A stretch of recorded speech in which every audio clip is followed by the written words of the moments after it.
These are the lecture notes for Chapter 14 on the lymphatic system and immunity.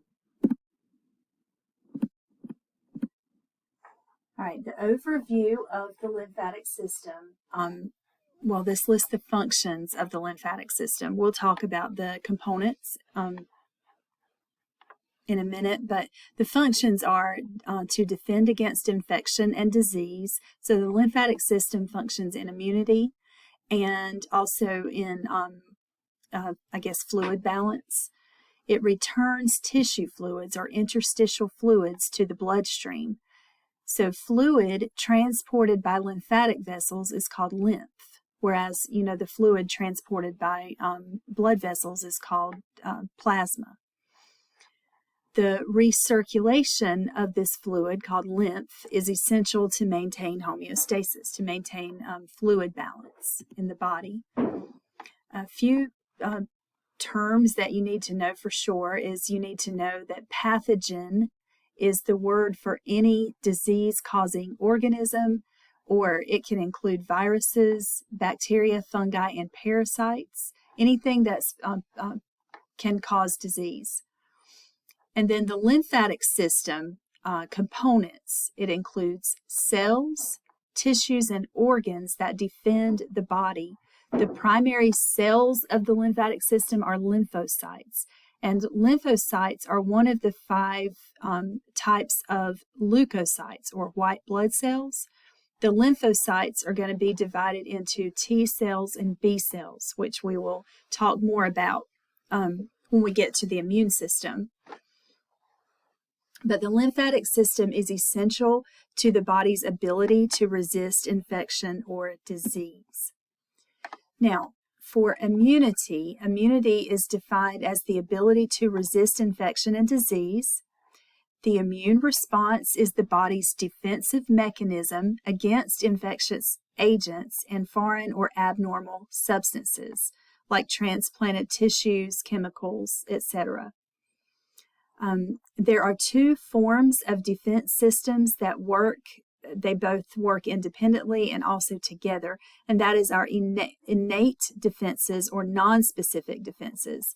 This is what our body does in response to any foreign threat, but not to a specific threat, just anything that the body recognizes as foreign. The adaptive or specific defenses are involved in our body developing an immunity to a specific threat. So this is when, vaccines are involved and antibodies and different things like that. So our specific defense is our really what we refer to as our immune system. But innate defenses will attack anything that could potentially harm us. All right, non-specific or innate are anatomical barriers like our skin and defense mechanisms. They prevent or slow the entry of infectious organisms. Innate means we're born with them, and non-specific means they don't distinguish one threat from another. So they don't distinguish between one virus and another virus, for example. Our specific defenses are coordinated by lymphocytes. Lymphocytes are cells that respond, they're white blood cells that respond to specific threats. The specific defense is a response to a present pathogen as well as future threats, because our specific or adaptive defense has a memory. So future threats are responded to as well. And then adaptive means because the immune response will adapt and change depending on the particular type of pathogen. And again, the specific or adaptive defense is called the immune response. The immune system includes all cells and tissues involved in the production of immunity. So obviously the lymphatic and immune systems overlap. All right, more on the components of the lymphatic system. So the lymphatic system contains vessels. They're not exactly the same as blood vessels. They're called lymphatic vessels or lymphatics. and they function in carrying fluid or lymph from our tissues to our veins. So lymph is drained eventually into our venous system or our veins, and then carried to the heart along with our blood. The fluid in the lymphatic system is called lymph. Lymph flows through lymphatic vessels. It is similar to plasma but doesn't have the plasma proteins. So it has a lower concentration of proteins. So therefore it's going to have a lower concentration in general of solutes. So it's a more dilute fluid than what our blood plasma is. Our blood plasma is thicker than lymph, is another way to say it. The cells of the lymphatic system are called lymphocytes, and they specialize in defending our body. And then we also have lymphoid tissues and lymphoid organs. Okay, let's blow this up. Definitely make sure that you know all of the structures in this figure. And this is figure 14-1. Okay, so let's look at the lymphoid organs first. So we have the tonsils here. We have 3 sets of tonsils. We have the thymus. We have the spleen. MALT, which is mucosa-associated lymphoid tissue. We have MALT is found in the digestive tract, the respiratory, the urinary, and reproductive tracts. The appendix, which is attached to the cecum of the large intestine. The red bone marrow, which is found at the ends of your long bones.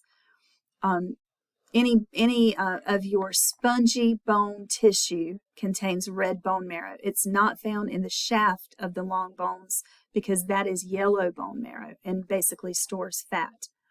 So red bone marrow is found in spongy bone tissue. Okay, so areas where we have lymph nodes, collections of lymph nodes is in our cervical region or our neck.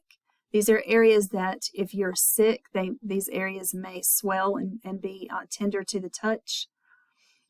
We have the right lymphatic duct and the thoracic duct. To be familiar with these because these are the ducts where lymph is eventually collected and then enters into our veins. Then we have axillary lymph nodes in your the region of your axillary region or in your armpits.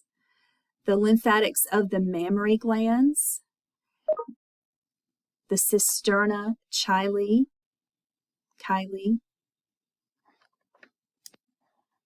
I apologize for that. I don't want to re-record those, so the pronunciation is cisterna chyli. You have lymphatics, which are the lymphatic vessels. You have lumbar lymph nodes, which are in the region of the lower back, as far as parallel with the lower back region. You have pelvic lymph nodes, the inguinal lymph nodes, which are also areas that tend to swell when you're sick, and then the lymphatics of the lower limb.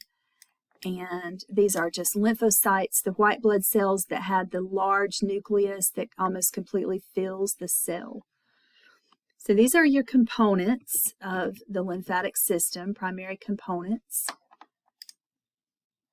So we'll start with lymphoid tissues and organs. Lymphoid tissues are collections of loose connective tissue and lymphocytes. Example would be the tonsils. And lymphoid organs are just more organized and complex. Examples of lymphoid organs are lymph nodes, spleen, and thymus.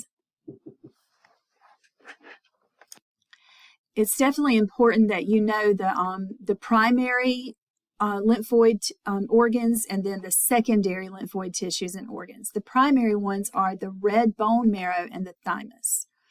So the red bone marrow is the site where all of the formed elements of the blood are produced. So that includes red blood cells, white blood cells, and platelets are all produced in the red bone marrow.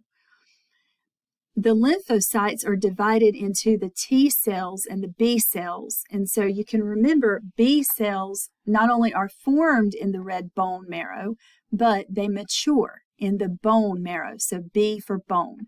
And then the thymus is where the T cells go to mature. And that T cell, and because thymus starts with T.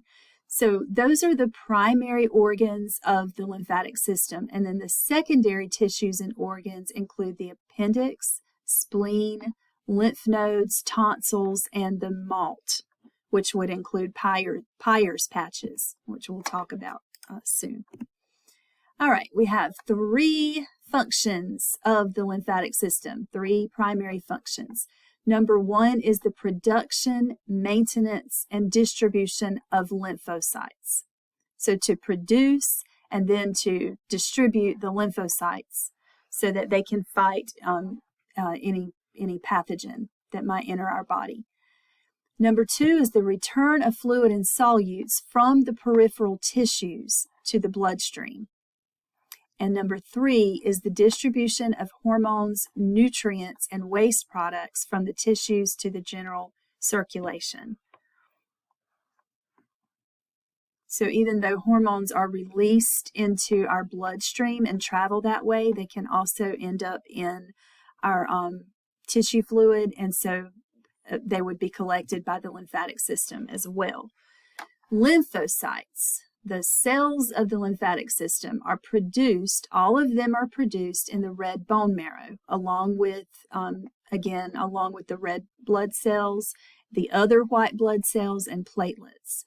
So the lymphocytes are produced in the red bone marrow, and they respond to the presence of invading pathogens like bacteria or viruses, to abnormal body cells, which would be cells infected with a virus or cancerous cells, and also to foreign proteins or tissues, and this would include toxins produced by bacteria, transplanted tissue, and it could include any type of toxin, anything toxic to our cells.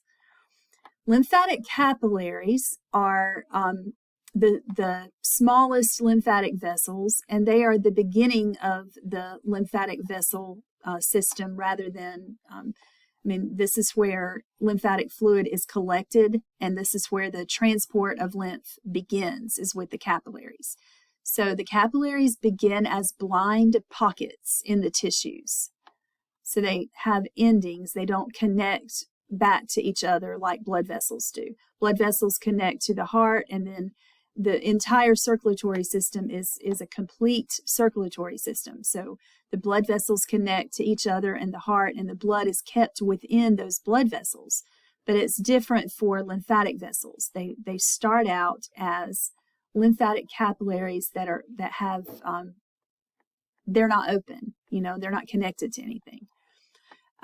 Lymphatic capillaries do have valves that are formed by overlapping endothelial cells that causes the one-way flow of lymph through the lymphatic vessels, kind of a little bit like the valves in veins. And so lymph is going to be collected in the lymphatic capillaries, and it'll eventually flow to the larger lymphatic vessels and then into lymphatic ducts. And the 2 primary collecting ducts for the lymphatic system are the thoracic duct and the right lymphatic duct. And then they enter into the subclavian veins. So the right lymphatic duct empties the lymph into the right subclavian vein, and the thoracic duct empties its lymph into the left subclavian vein. Oh, and here's a picture that shows you for the right lymphatic duct, it is draining lymph from this lighter shaded region. So it's going to be the right side of your upper body, basically. And the thoracic duct is draining everywhere else. It's draining the lower part of your body, right and left side, and then the left side of your upper body. All right, so a little bit about the two major lymphatic vessels. The thoracic duct collects lymph from the lower body and the left side of the upper body.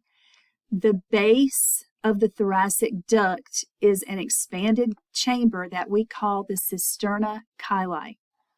The right lymphatic duct collects lymph from the right side just of the upper body and empties into the right subclavian vein, whereas the thoracic duct empties into the left subclavian vein.